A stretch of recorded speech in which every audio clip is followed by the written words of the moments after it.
Pico. Just wanted to show you guys how we color with Copic markers, skin tone Copic markers to be specific. I'm not rich enough to get the whole entire color palette, so I got this little skin tone pack right here. Can you smell it? Smells good, huh? Yeah, so I was just playing around with those and I was like, why don't I just record it? So that's what we're doing. Have anything you want to say, Pico? Thank you. We can get right into it. Okay, so I had already done the sketch of this drawing off camera because I didn't think of recording it until I was about to start coloring. You can see the drawing on the right that I already finished. I had also done that off camera, and I wanted to try it again and record it this time. So I have 6 skin tone shades that I got off of Amazon for like $35, I think it was. It was a pretty good deal, plus shipping. But yeah. So this, I literally did the same exact process that I would with colored pencil. So I started with the darkest color first, and I specifically used the super brush side because the super brush side allows me to have a little bit more control over where the marker is going in the drawing, and I can actually see where I'm applying it. I don't know if this makes sense. Like if you try to use the other side, it's kind of bulky and you don't have as much control.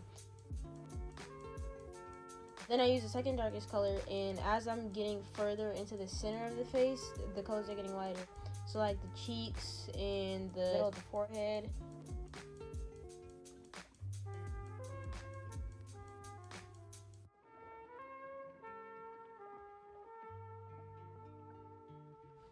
With the fingers that I was coloring, I didn't really have a specific method. I was kind of just winging it. Okay, now for the forehead and the cheeks, I'm using the beige color. And then for the center of the nose, I decided to use a little bit of an off-white color just to give like a highlight. And then for the lips, a peachy beige color.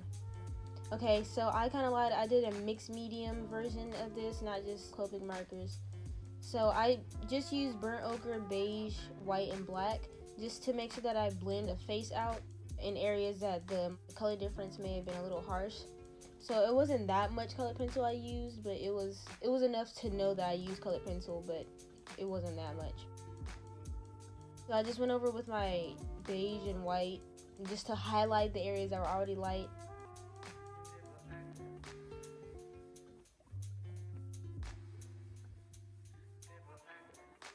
And then I went in with my black to define the areas that were dark, and then also apply my eyelashes and eyebrows just to give more depth.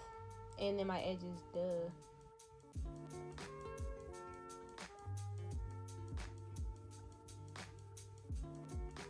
This is my favorite part when I added the eyebrows.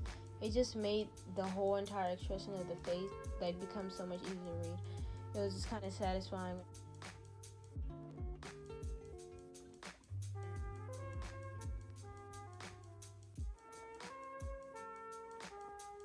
And then my white gel pen, life-saving material. And then I was kind of adding texture with adding these little diagonal strokes on the face for more of a close-up effect.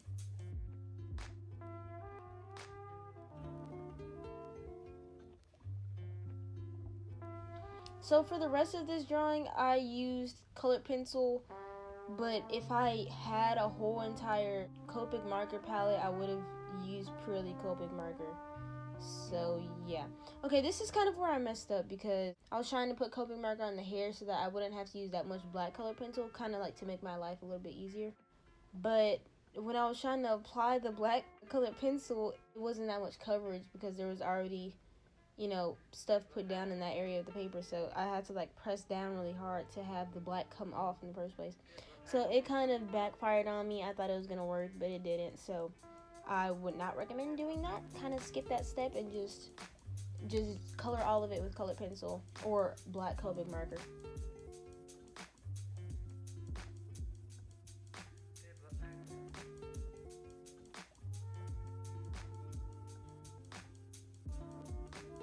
And then I went back in with my white and my white gel pen to add texture to the afro, or it's not an afro, bun. Whoops. And the rest, I kind of just did solid colors because I kind of wanted to have the focus on the face. And also, this is more of an experimental piece, so it was like if I messed up, whoop-de-doo.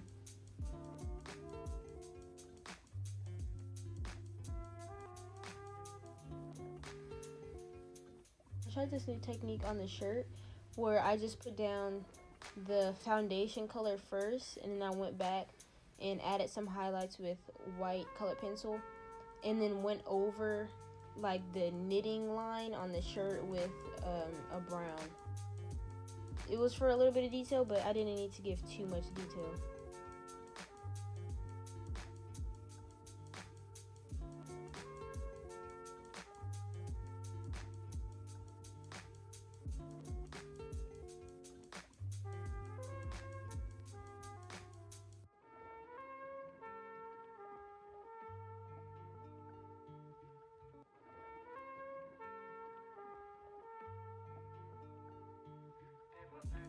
And now what I'm doing is coloring the background orange. I had actually recorded another version of myself doing another one of these drawings, but it was on TikTok if you guys want to go see that.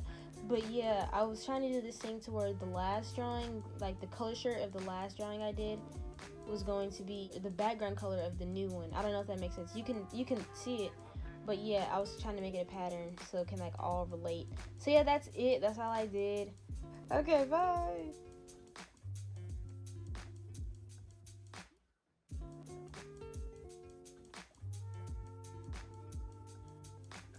Okay, thank you.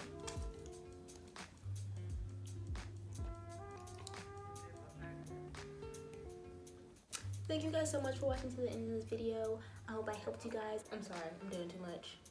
Let me know what you guys want to see next. I think what I wanted to do for another video was cross-hatching.